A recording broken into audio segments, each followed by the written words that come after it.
All right. So again, if you're just joining in, welcome to the National Webinar on Opportunity Zones. My name is Daniel Joseph Wiley. We're going to get started in about 2 minutes, but if you're on the webinar right now, could you please put your name, organization, city, and phone number in the chat box? Oh, here we go. Sorry. So by Friday, you want to? Yes. I mean, maybe not like on tomorrow. How people.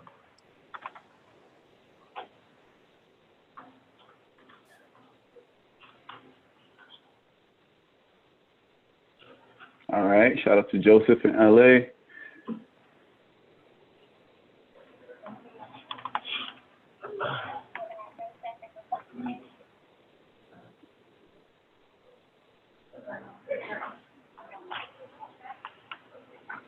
Email, try to send right now. After I send that, maybe we'll work on my journal. Yeah. I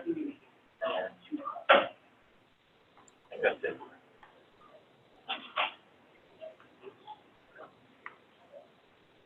All right. Shout out to everybody that's putting their names in. Shout out to Amrit, Lily, Kalamazoo. That's always fun to say. Yeah, that one is.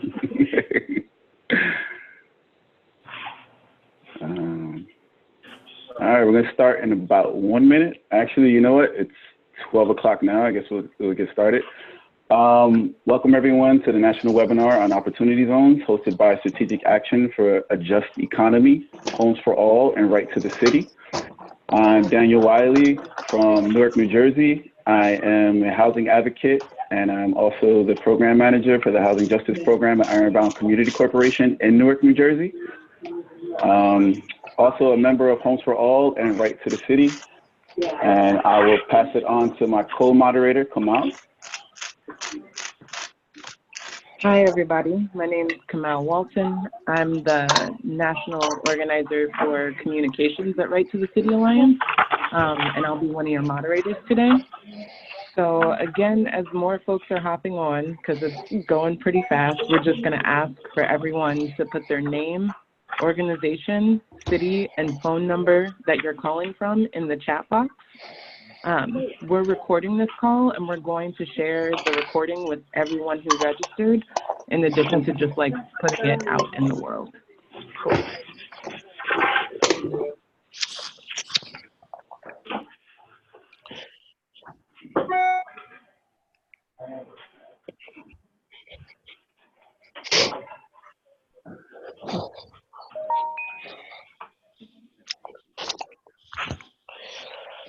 So yes, keep filling in the chat box, and in just a second, we're going to get an introduction to language justice. So language justice is one of our core principles. And so to share our approach to language justice, I'm going to turn it over to Vero and Margot at Translations, who are going to be interpreting the call today in Spanish, and Nova Lucero, who will be translating the chat box into Spanish. So I'll hand it over to y'all.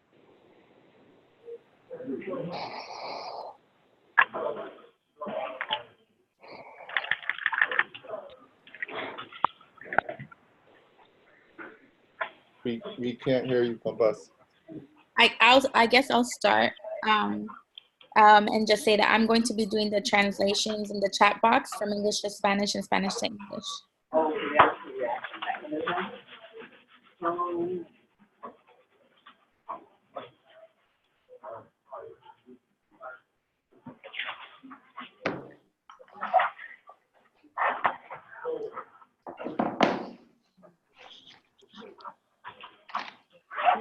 All right, go ahead, Vero and Margot.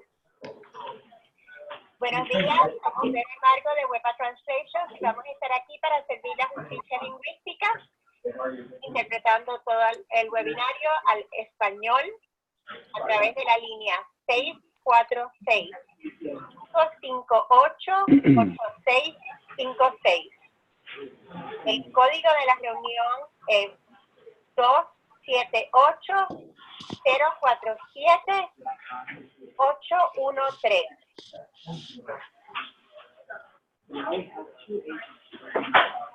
For your interpreters today, we're going to be on the Spanish line, so please help us out by speaking slowly and clearly. And if we go like this, that is your sign to slow down. Spanish is a gendered language, so we will be using the X, where otherwise we would use an A or an O. Thank you all for your support.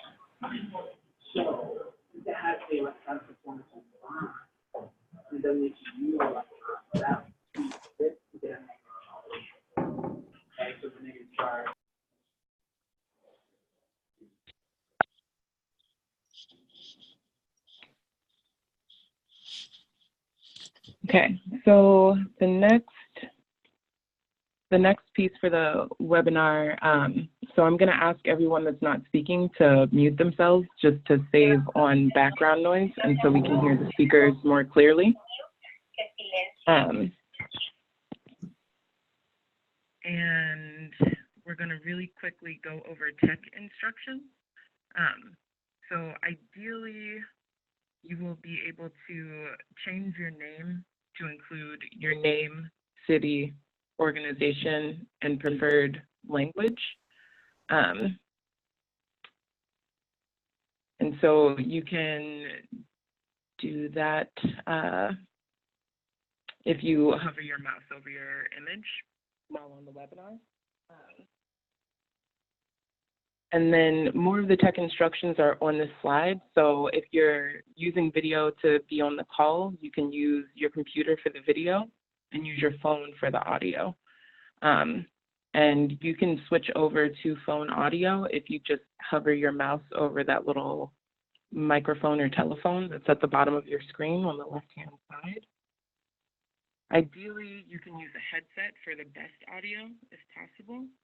And as we've said a few times, to stay on mute when you're not talking. And you can do that by pushing *6 if you're calling on your phone, or just the mute button on your phone. And you can also do it on the computer by pushing the mute button on your screen on the bottom left-hand side. And for this webinar, since we only have the host with the ability to turn on their mics.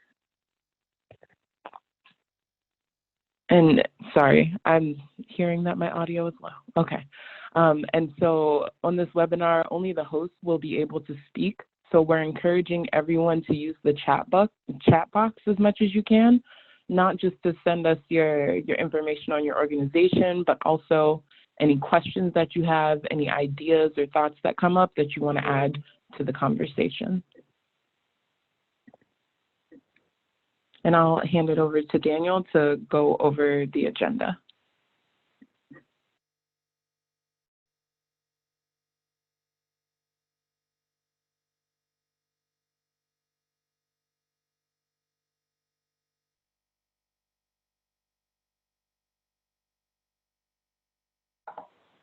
All right, can you guys hear me? Okay. All right, so once again, welcome. We're gonna go over the agenda right now. This is the purpose why we're on this call right now. So first we did our welcome and we did our language justice. 2, who we are and the purpose of the call. Then 3, we're gonna go over the national context. Then 4, the meat and potatoes is the report presentation. Shout out to SAJE. Then we'll get some perspectives from Washington, D.C. and also Santa Fe and New Mexico. Then we're going to go into a Q&A, and then after that, we will have the next steps. And I'll pass it back to Kamau. Yeah, so first, before we get into all of those things, we wanted to let y'all know who all is on this call and who we are with Homes for All. So Homes for All is a grassroots-led translocal campaign fighting to win housing as a human right for all people. And the campaign was launched in 2013 by Right to the City Alliance members through a series of retreats to build a bold, popular, and intersectional movement for housing justice. And since its beginnings with groups from 15 cities, Homes for All has grown to 81 different Homes for All member organizations in 45 cities and 25 states. So we are tenants, public housing and Section 8 residents, low-income homeowners, houseless individuals and families, manufactured home park residents, and other people impacted by the unjust housing system. We live in big cities and small cities, in suburbs and rural areas, and right now we're moving 3 different translocal tracks of work. So the first one is focused on renter rights and tenant union organizing. The next track of our work is creating and organizing for community control of land through community land trusts. And the third track is fighting for development without displacement, which is one of the things we'll be talking a lot about throughout this webinar. So Homes for All's core values are, number one, that housing is a human right.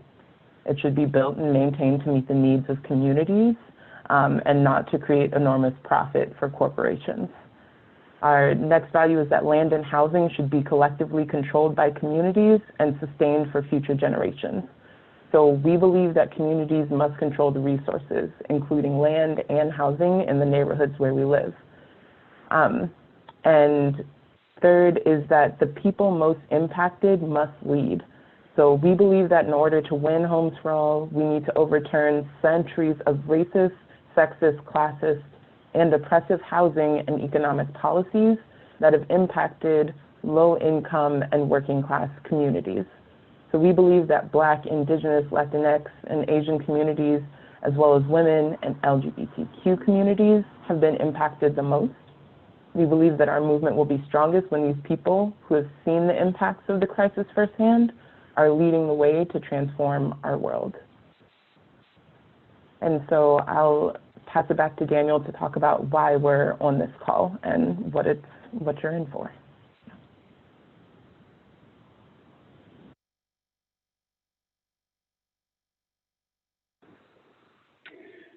Okay, so why this call? National webinars are one way we build our movement. Over the past several years, including through our Renter Nation series, these calls allow us to center grassroots voices, experiences, and perspectives. They are opportunities for us to deepen our understanding and gain insights and feedback from others in different sectors of the work and movement. Today, SAJE will share their analysis, findings, and recommendations. Our hope is the power in these webinars is not just the presenters who share their findings, organizing strategies and solutions, but who joins in, participates, and contributes ideas, experiences, and questions.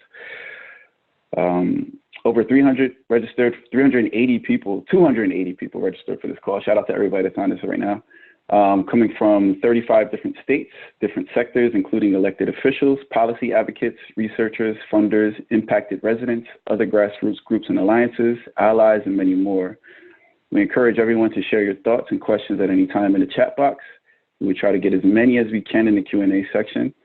And if you haven't, please put your name, organization, and city in the chat box so we can all see who's on, and we can also give you a shout out and get to your questions in the queue. So I'll pass it back to Kamau.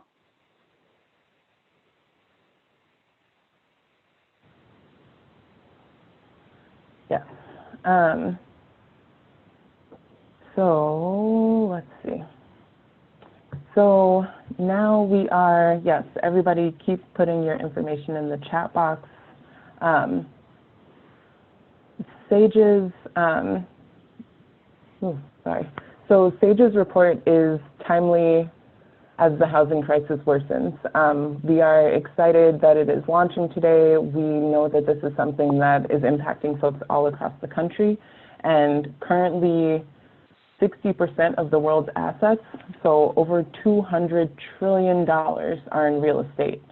And 74% of that is invested in housing. So as U.S. home ownership rates hang near a 50-year low, real estate ownership is undergoing consolidation that we've never seen before, with absentee investors like Blackstone buying up 37% of homes for sale the shared interest and potential power of renters to take on the current system is enormous. And so that's why we're bringing folks together to have this conversation.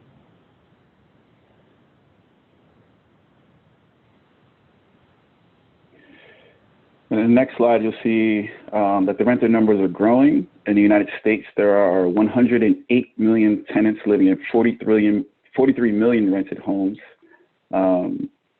And that's a figure projected to grow to 50 million households over the next 20 years.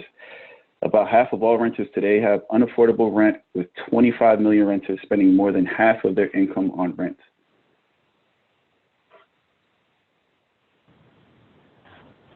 The numbers of renters and the suffering of renters is not the only thing growing. So is the number of those in the renter nation who are saying enough is enough and are organizing tenant unions and community groups and fighting and winning campaigns.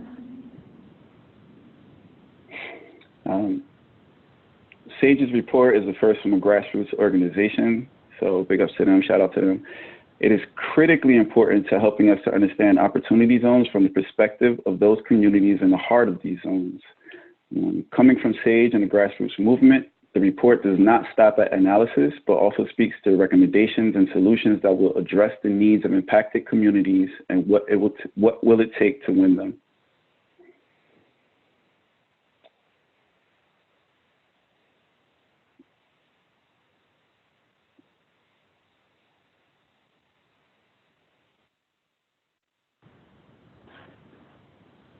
So now we're getting ready to actually dive into the presentation from SAJE as they walk us through some of the findings of the report. And these are going to be the key presenters from SAJE: Joe Donlin, who's the Associate Director, Lupe Villegas, who is one of the members, and Alex Ferrer, who is a Research Associate at SAJE.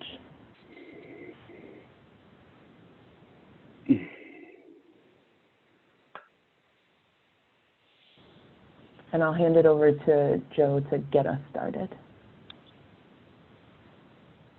Great. Quick audio check. Can you hear me? You're good. Great. So hello, everyone. Let's go to the next slide. As mentioned, my name is Joe Donlin, and I'm with SAJE out of Los Angeles. And we're very grateful for everyone across the country, from Puerto Rico, all over the place, calling in today, joining us to talk about opportunity zones and what to do about them.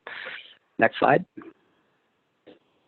So real quick, who are we at SAJE? SAJE has worked in South Central Los Angeles for 23 years, building community power and leadership for economic justice. We are a base building organization and founding member of the Right to the City Alliance. Our current policy campaigns, to give you a sense, include rent control expansion, right to counsel, regulating short-term rentals, vacancy tax, and equitable land use development campaigns. Next slide. So opportunity zones have been an issue we've looked at since the passing of the Republican tax law in 2017. From the start, we were concerned, but knew we needed to know much more about what opportunity zones are and how they work. So we set out first to just conduct research for ourselves to better understand them. And then as we talked to more and more folks, we realized that a lot of people had the same question that we had.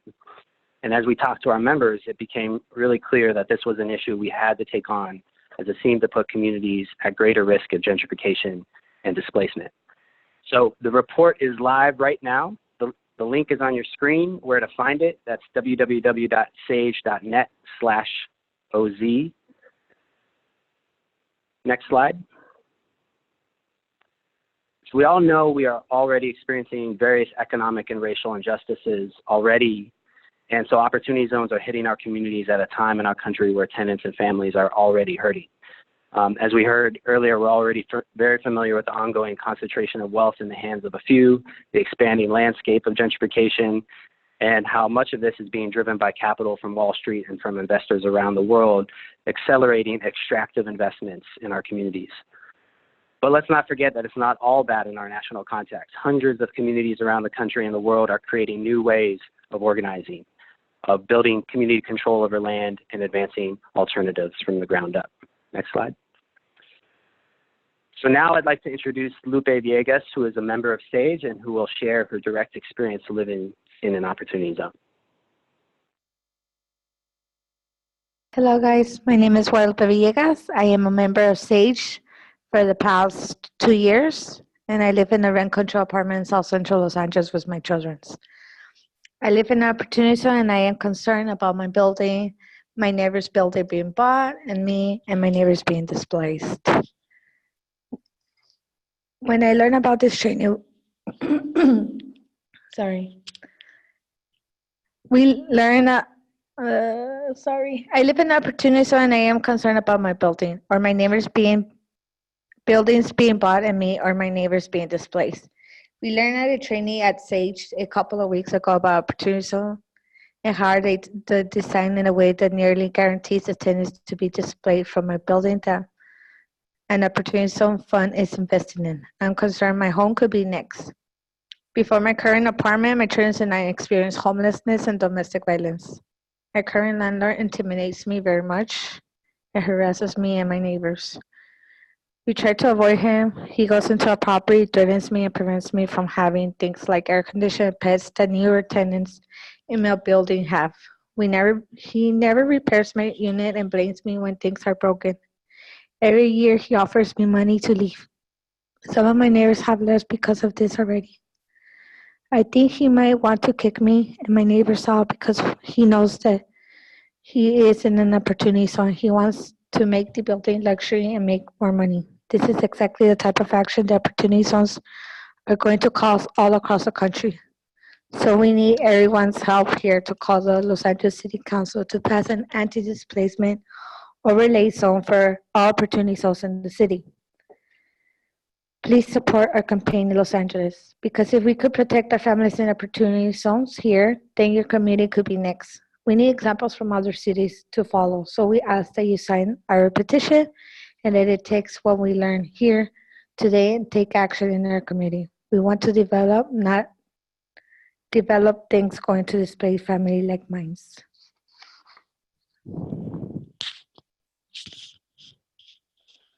Well, thank you for that, Lupe. That was very powerful, and thank you for sharing. And thanks, Joe, as well. As before, I'm Alex Ferrer. I'm a SAJE researcher, and I'm going to start this portion of the presentation by breaking down the way that opportunity zones work, how they're used, and the implications of this program's structure for the communities that live inside opportunity zones. After that, I'll hand it back over to Joe, and he'll talk about the ways that we can help protect these communities from harm. Next slide, please. At the most basic level, opportunity zones are low-income census tracts designated by their state's governor for inclusion in the federal Opportunity Zones Incentives Program. The tax incentives are given to investors who invest unrealized capital gains into these areas. Opportunity zones were created through the Trump tax bill in 2017, but they had bipartisan support, including some high-profile backers like Cory Booker, Beto O'Rourke, and Ro Khanna. The stated intention of the program was to bring investment to disadvantaged areas that had long been ignored by capital or suffered from active disinvestment in preceding years. Next slide, please. You can find these key terms in our report to help you as you work your way through that, but I'm not going to go over them in much detail here. Next slide, please. The way the program works to incentivize investment is by offering extremely generous capital gains tax incentives. Investors who invest their capital gains in an opportunity zone fund receive scaling benefits based on how long they hold that investment. The funds themselves must invest in properties or businesses inside opportunity zones, and that's evaluated by a self-certification process. Investors shelter part of their initial investment from taxation, 10% of their principal if held for 5 years, 15% if held for 7 years, and they also pay no taxes at all on the profits they make when they sell that investment if they've held it for 10 years. Next slide. As an example, if an investor has $2 million in capital gains from selling stocks and they want to pay less taxes on it, they can invest it in an opportunity fund. If they hold that investment for 5 years, only $1,800,000 will be taxed at sale. If they hold it for 7 years, only $1,700,000 will be taxed at sale. If they sell that investment after 10 years and it's now worth, say, $4 million, they're going to pay no taxes on that $2 million that they made, and that means that $2,300,000 are completely tax-free. Next slide. Like Daniel and Kamau have stated, as well as Joe, this is a national issue. This affects communities in all 50 states and the entirety of Puerto Rico, which was designated an opportunity zone. Over 8,700 tracts were selected nationwide. Next slide. So let's take Los Angeles County as a case study. Los Angeles' opportunity zones are expected to see a lot of investment, with analysts predicting that downtown and South Central are more desirable to investors through this program than anywhere else except for Oakland. LA County has 274 opportunity zones, and there's 193 in the city. 3.5 million residents are threatened with displacement by opportunity zones in total, with 1.1 million living inside of the zone. Next slide, please. The capital gains tax breaks available through opportunity zones are some of the most generous benefits available under current law. There are virtually no requirements imposed on the investor to get that benefit as well. The generosity of the benefit is a problem in and of itself. Capital gains in the United States are distributed extremely unequally, with only the wealthiest 10% of investors receiving 90% of all capital gains. The top 1% get 70% of all capital gains in the country. So this program magnifies income inequality and sets up an extractive relationship where these richest investors are profiting off of the most vulnerable communities in the country. Next slide, please. Opportunity zones are not a new idea. They stem from a long lineage of failed urban redevelopment policies that have historically had disparate impact on communities of color and have failed to produce jobs and community benefits while driving displacement. Policies like Reagan's enterprise zones or Clinton's empowerment zones are the predecessors of opportunity zones, all of which internalize a neoliberal approach to development that leaves communities behind. Opportunity zones have even less mechanisms to ensure community benefit than these earlier policies do. While enterprise and empowerment zones, for example, subsidize businesses through payroll tax subsidies and incentivize hiring inside those zones, opportunity zones benefits only accrue to the investors, no matter where they're located. Next slide, please. And Alex, if you could just slow down a little bit, that'd be great. Thanks. Absolutely. Thus far, real estate really has been the dominant source of investment for the Opportunity Zones program. And sales and sale prices inside of opportunity zones have already picked up and are much higher now than sales and prices outside of opportunity zones in similar areas. When combined with an ongoing crisis of rent burdening and houselessness in many cities, a steep rise in land values and rents because of this kind of speculation promises disaster for families who are already struggling to pay their rents. Next slide, please. The targeting of these tracts has also drawn scrutiny. Besides targeting the most vulnerable communities, just by virtue of focus on high poverty and low income areas, opportunity zone selection has been criticized by institutions like Brookings Institute by virtue of its focusing on the potential profitability of tracts for investors in those tracts. California in particular was criticized for this, for including stadium adjacent tracts in Inglewood, as well as of USC and its campus expansion areas. Places that have already experienced substantial investment in gentrification were also selected in many cities across the country. Combination of low-income, predominantly renter communities already experiencing gentrification and tax incentives for investors in those places ensures profits for the investors, but comes at the expense of harming these communities through subjecting them to speculation and displacement further. Next slide, please. Opportunity zones will increase the consolidation of wealth and property in the hands of a small minority of people and companies. The funds that exist today are largely owned by the biggest players in finance, in private equity, and real estate investment. And the buy-in amounts to invest in these funds are so high that only the wealthiest class of investors is capable of investing through the program for the most part. Some of these companies are also the worst landlords in the country, like Silver Shore, which was voted New York City's worst landlord at one point. Previous Right to the City reports have demonstrated how corporate landlords often engage in speculative and predatory practices, behavior that will only be further incentivized through this program. When people's homes become investments, what's good for the investor is rarely what's good for the resident. As mentioned earlier, rising rents and prices are already happening in opportunity zones. The communities that live in these places are very poorly positioned to capture the benefits of rising land values. And being majority renter and already struggling with rent burden, the situation will only worsen with the speculative behavior of the investors. This is also an issue of racial justice. Opportunity zones residents are disproportionately non-white. In Los Angeles County, these residents are 100% more likely to be non-white, 50% more likely to be Black, 33% more likely to be Latinx than the average resident in the county.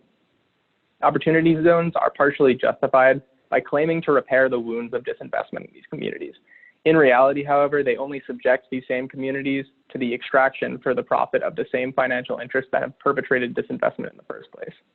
Next slide, please. Through our analysis, we found that communities in opportunity zones are 23% more vulnerable to displacement than the average community. We identified several key indicators of vulnerability that informed this metric, including homeownership rates, rent burdening rates, income, joblessness, poverty rates, and the proportion of non-white residents. Over 3.5 million residents are at risk from opportunity zones in Los Angeles County, according to our analysis. Next slide, please. If risk of displacement from rising rents wasn't enough to be worried about, the rules of the program heavily incentivize an eviction-based business model. Specifically, one rule known as substantial improvement requires opportunity zone funds improve the structure value of properties they invest in by 100%, which means they need to spend heavily in most cases to rehab these buildings. In order to realize the profits they want after the spending, landlords are very much incentivized to charge higher rents, which drives the eviction of tenants, especially in rent-stabilized buildings. It also means that many buildings in opportunity zones are being pre-cleared to be desirable to investors, meaning tenants are being mass evicted before the sale so that the building can be delivered empty to potential developers. We've already seen uses of the Ellis Act, which is the #1 tool in Los Angeles for speculators to clear buildings without just cause under rent control, skyrocketing inside opportunity zones. Next slide, please. This graph demonstrates how, with program start, December 31st, 2017, uses of the Ellis Act in South Central opportunity zones jumped dramatically in that following year and are on track in 2019 to easily exceed that total as well. This is one of the earliest pieces of evidence that we have for the massive direct displacement effects of opportunity zones. Next slide, please.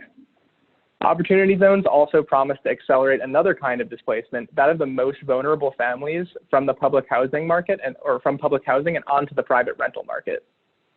Opportunity zones contain much of the country's public housing, and HUD is actively tailoring its grant making and incentives to accelerate privatization and redevelopment. There's another way in which opportunity zones inherit the racist legacy of urban renewal, which focused for decades on public housing demolition. Next slide, please.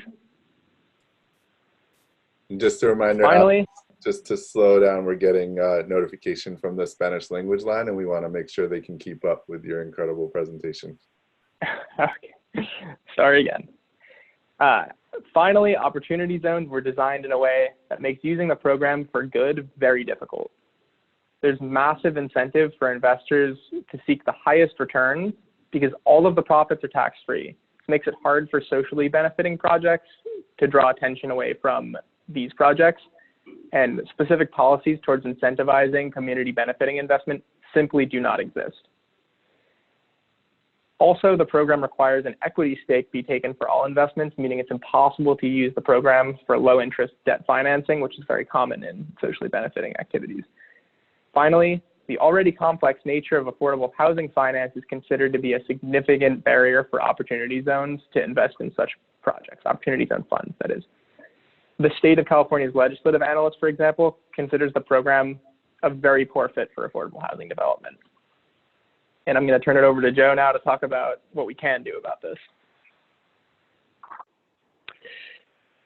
Thanks, Alex. So Alex just shared a lot with us, and all of this, of course, is in the report, so folks will have more time to dig through the analysis. But now we want to move to some action.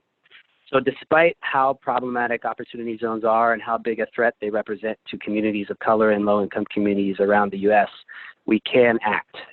We can act to protect communities and build power to counter the impacts we expect to see and are already seeing from opportunity zone investments.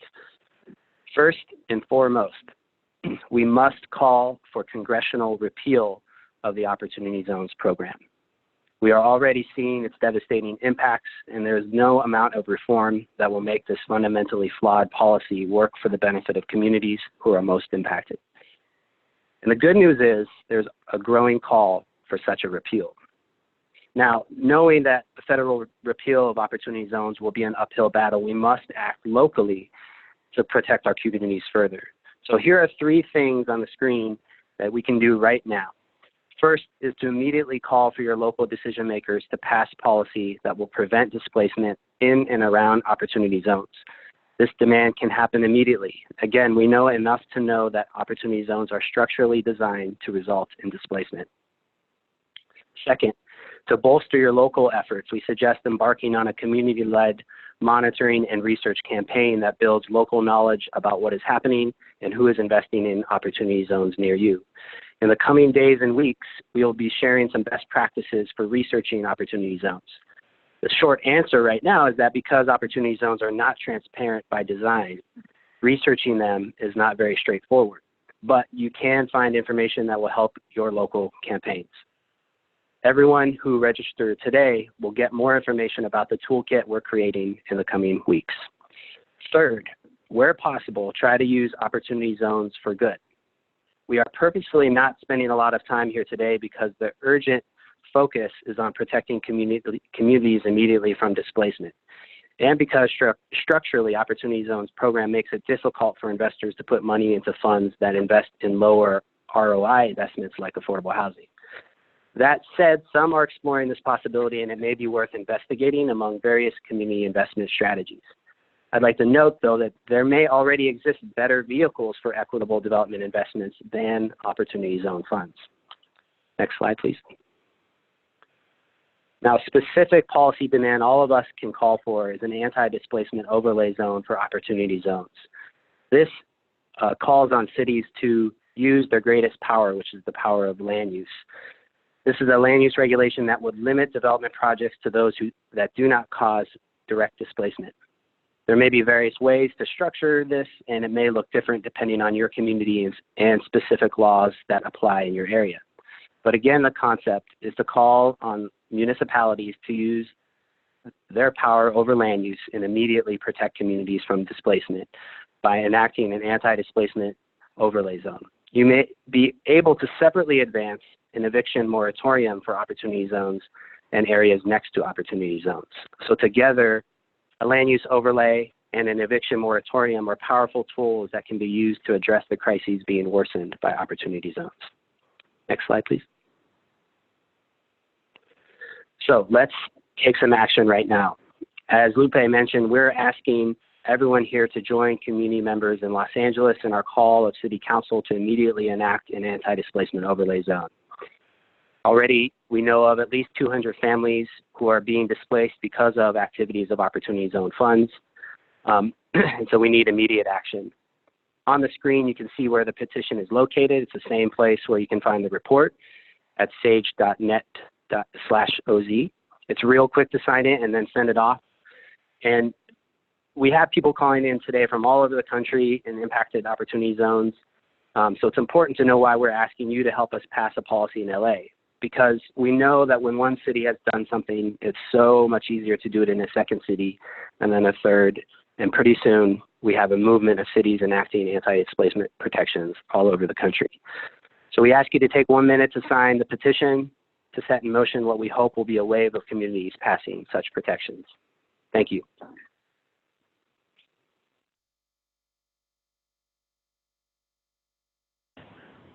Thanks to everybody at SAJE for bringing your real-life experience and your findings to the conversation today. So I wanted to transition us into hearing from a couple of different organizers from all across the country who are doing work around community development, community-led development, and talking about how opportunity zones relate to or impact their work in the communities where they live. So we're going to start it off with 1DC, with Brook. Good afternoon, everybody. Can we go to the next slide?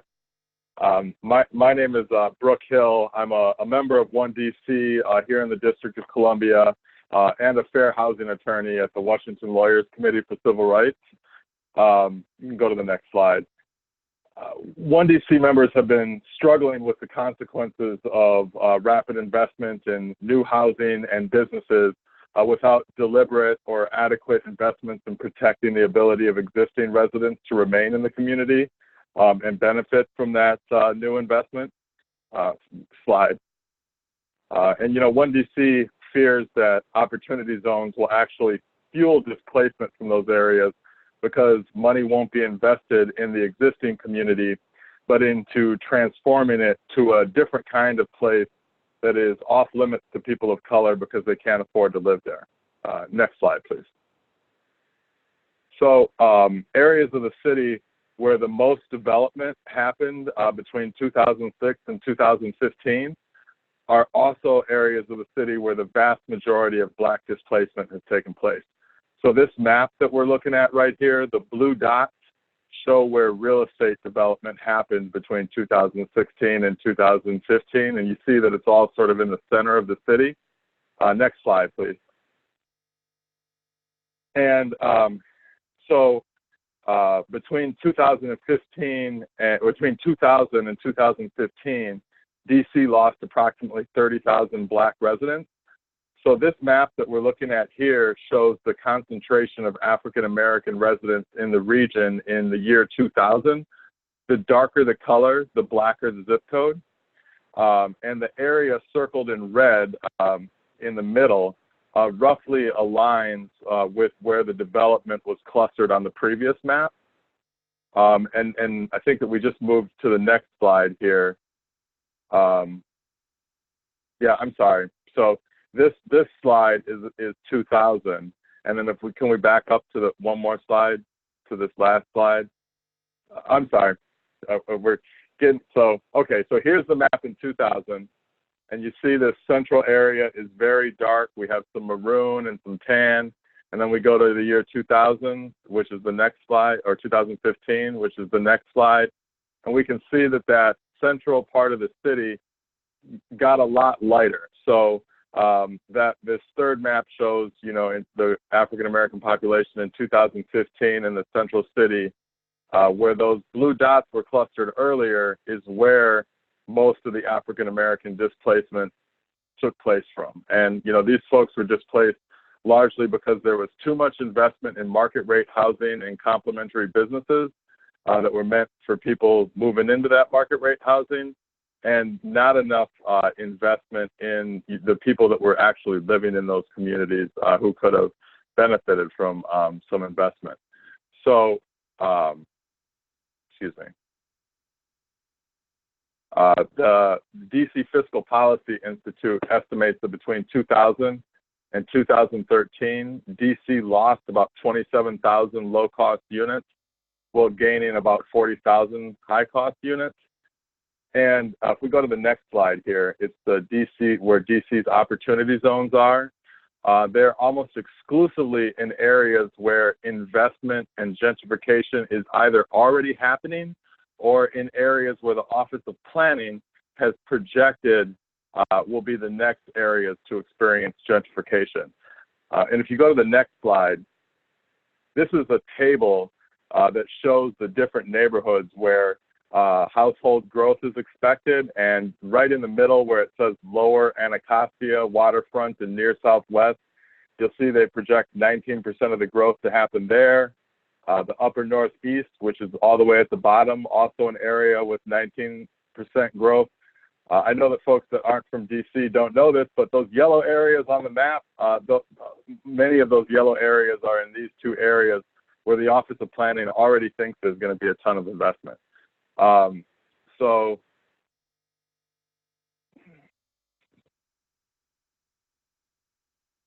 without investment in preserving existing affordable housing, large numbers of Black DC residents will be displaced from these opportunity zones like they were displaced from areas that have already gentrified.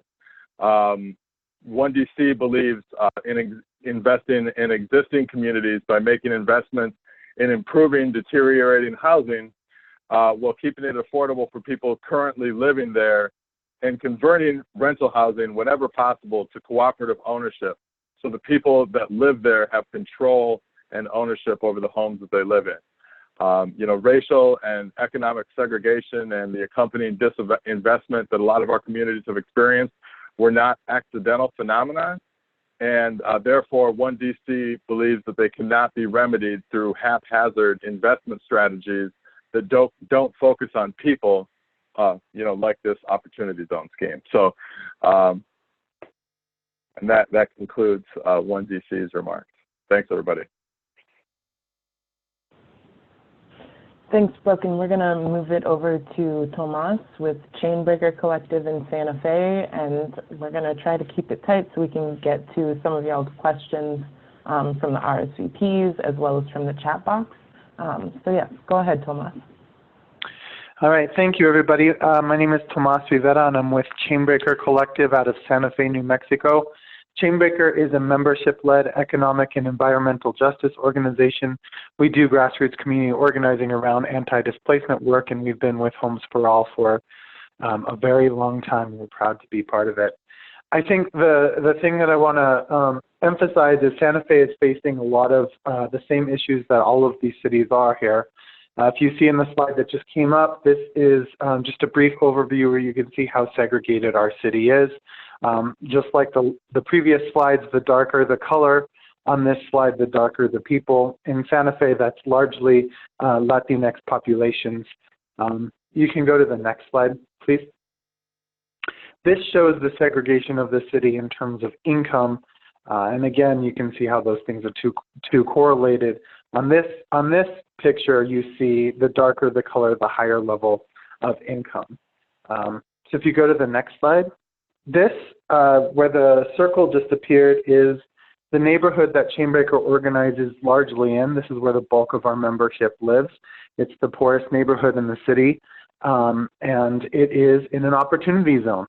And so we're in the midst of a campaign right now to try to protect and guard against displacement. We know that much of the issues that we're dealing with around the country are here in a microcosm in Santa Fe. In Santa Fe, we're a smaller city, but we are a international real estate market. People invest in our city in terms of housing and real estate from all over the world. And so we know that there's a particular vulnerability to this neighborhood here. If you could go to the next slide.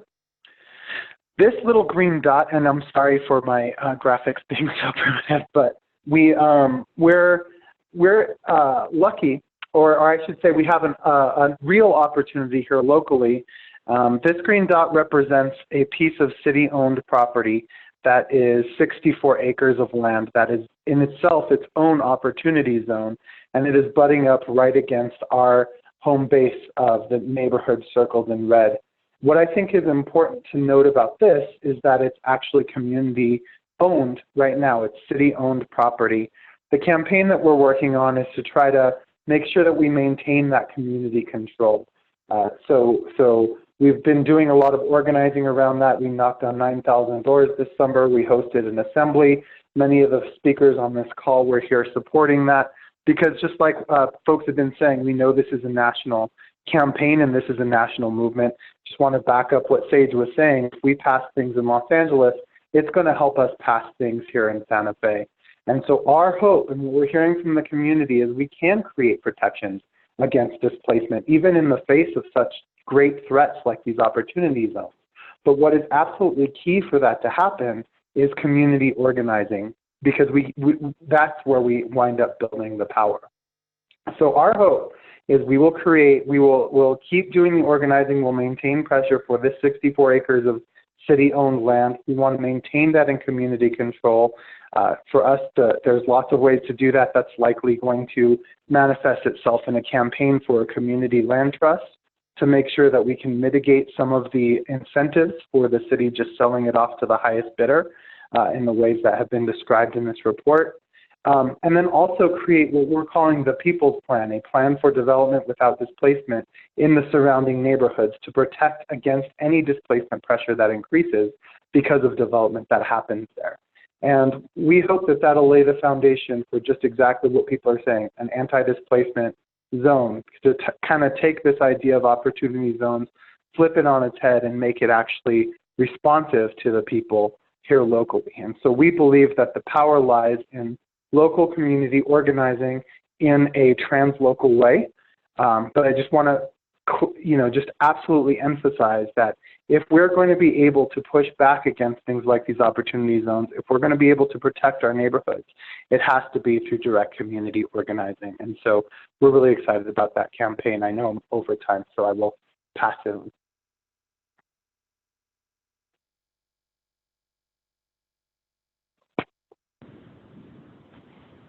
All right, thanks everybody.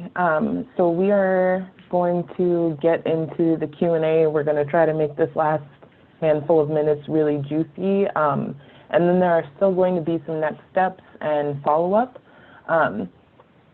So we've had over 380 people register for today's webinar, and that's from 35 states and Puerto Rico. So folks should know that the entire country of Puerto Rico has been designated as an opportunity zone.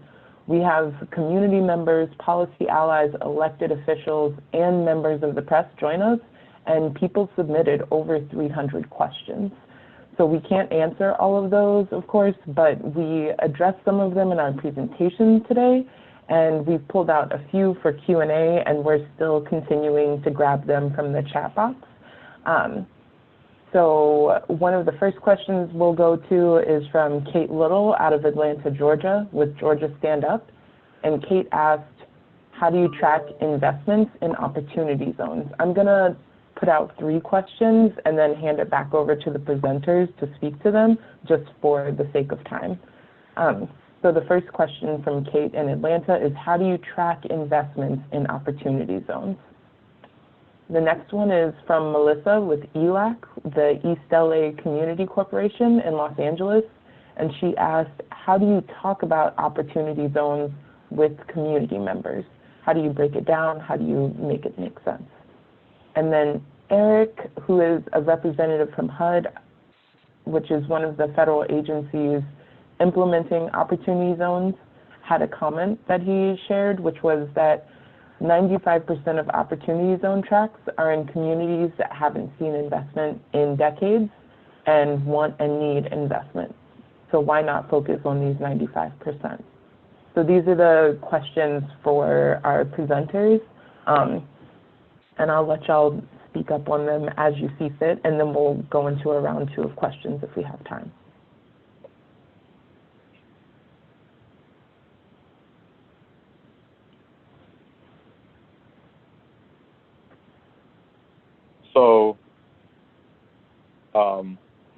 So this is Brook with 1DC. Since nobody else is speaking, I guess I'll try to answer the last of those questions from the representative from HUD, who talked about the 95% of the opportunity zones are in communities that haven't experienced investment in decades. And I think I would just, look to the experience of, gentrifying neighborhoods in central DC, where there was a lot of sort of unchecked investment in real estate that drove up the rents in residential and commercial housing in those areas to the point where the existing residents just couldn't live there anymore. And they didn't have the opportunity to move to other areas that were less segregated or had experienced more investment over the past decades. They had to move to places that were more racially and economically isolated. So these haphazard investment strategies, like I said earlier, they just don't work for the people that are actually living in the communities. They just make them off limits for people of color, is what largely happened in most places. Hey, I'd love to jump on the question from Kate Little as well, and Eric from HUD. And thank you, Brook, for that answer. That was spot on in my opinion as well. Kate, tracking investments in opportunity zones is extremely difficult because the monitoring requirements are not there. There is no requirement for reporting whether or not you're taking opportunity zones dollars. There's no requirement for jurisdictions to track opportunity zones investments. So basically the way that we have gone about it is by identifying projects that are self-identifying themselves as opportunity zones projects, or looking at aggregated data and comparing opportunity zones tracks to non-opportunity zones tracks that had similar characteristics or those tracks before and after the program start.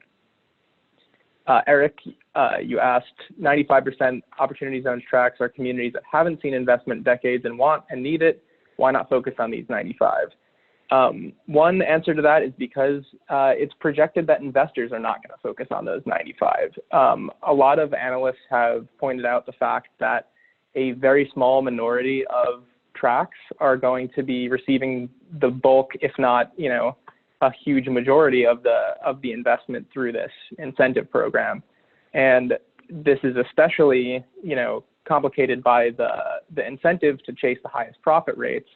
So if you have a tract that's already experiencing land value increases, robust gentrification and commerce and whatever, those tracts are more likely to receive the investment because the opportunity is better for the investors. And fundamentally, the Opportunity Zones program or the Opportunity Zone selection process in choosing those tracts has the effect of, of obscuring those other tracks from that investment.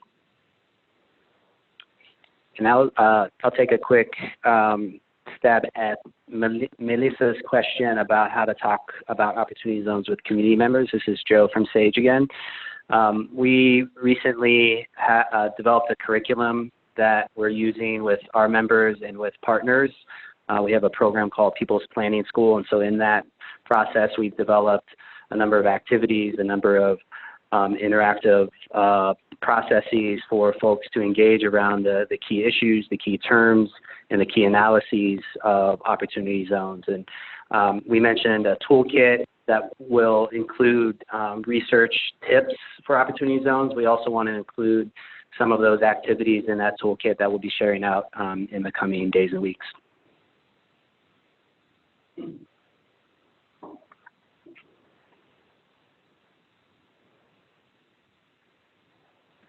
All right, great. So let's see. There are so many questions, it is hard to filter through them.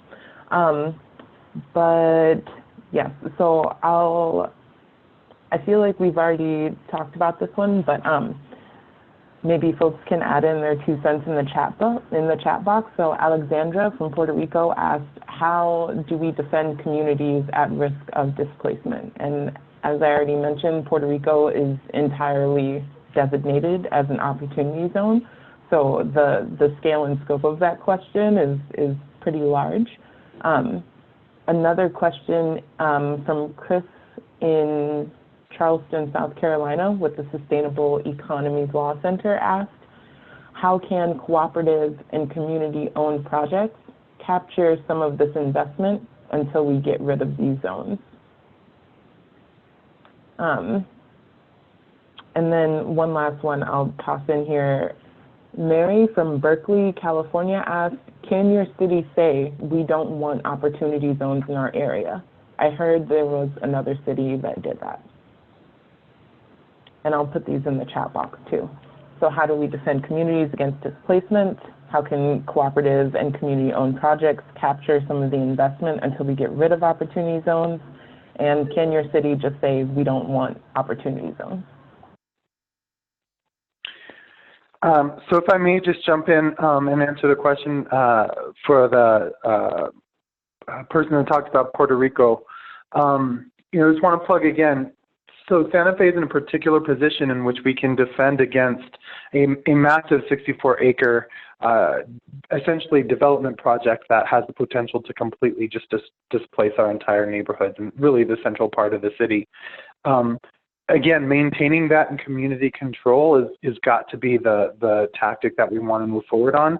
But the way that we got into the position where we can actually have these conversations on a local level with our city officials is by community organizing, which does take that time. It really has to be the people coming out and maintaining that, because there's every incentive for our city to just sell this to the highest bidder and also for the neighborhoods surrounding it.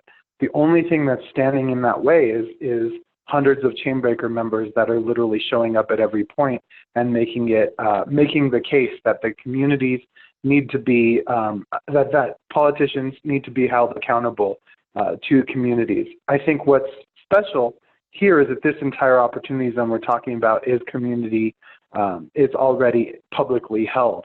But I do think that there's lots of opportunities for that in opportunity zones around the country. So just again, want to plug the importance and how critical it is to do the community organizing work ongoingly.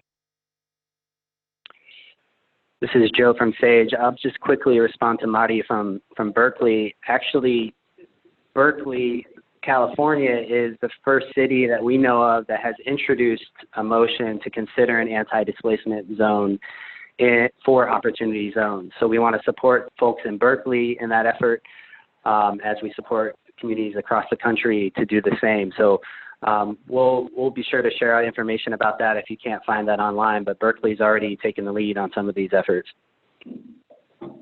And I'll take Sarah Brundage, your question.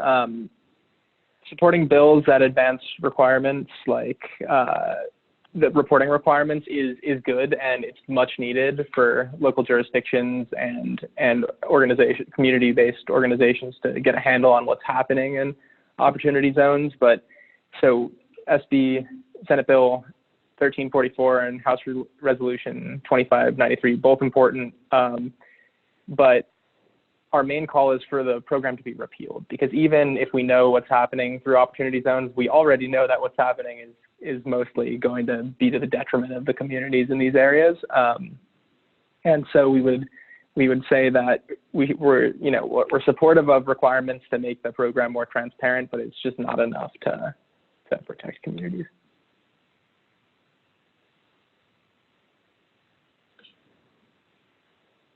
All right, y'all. So it is 1 o'clock. I wanted to check and see.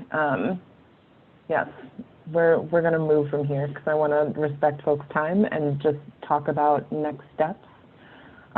So there are a ton of questions, and so there's going to be gathering and combing through all of these to figure out what the follow-up could look like.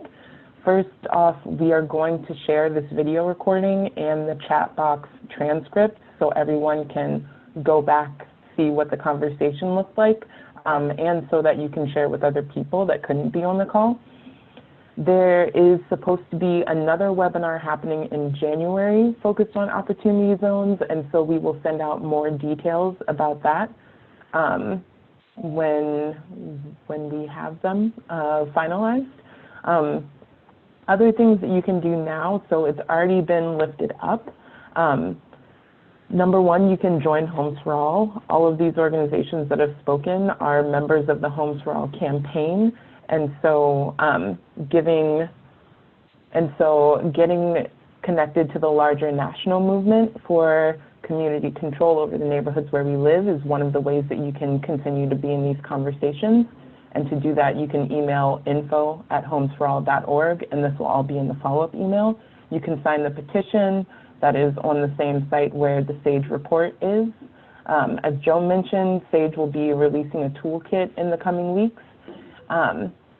Share the report and encourage more dialogue online and in person, sharing your experience, your insight, your thoughts, and your ideas. And if there are other suggestions from the chat box, so I see some ideas in the chat box, and so you'll be getting all of these comments in there as well. I wanted to thank everybody for getting onto the call, for spending your Wednesday afternoon with us or early morning for folks on the West Coast. Opportunity zones are something that are all across the country. They are having massive impacts on communities, and so it's really important that we have a deep understanding of what they are, how they work, and what we actually want to see happening instead. So thank you to everybody for getting on this call. In the chat box, info@homesforall is one of the ways that you can stay connected, and we will be sending a follow-up email in the next 24 hours. Thank you, everybody, for getting on. Have a good day.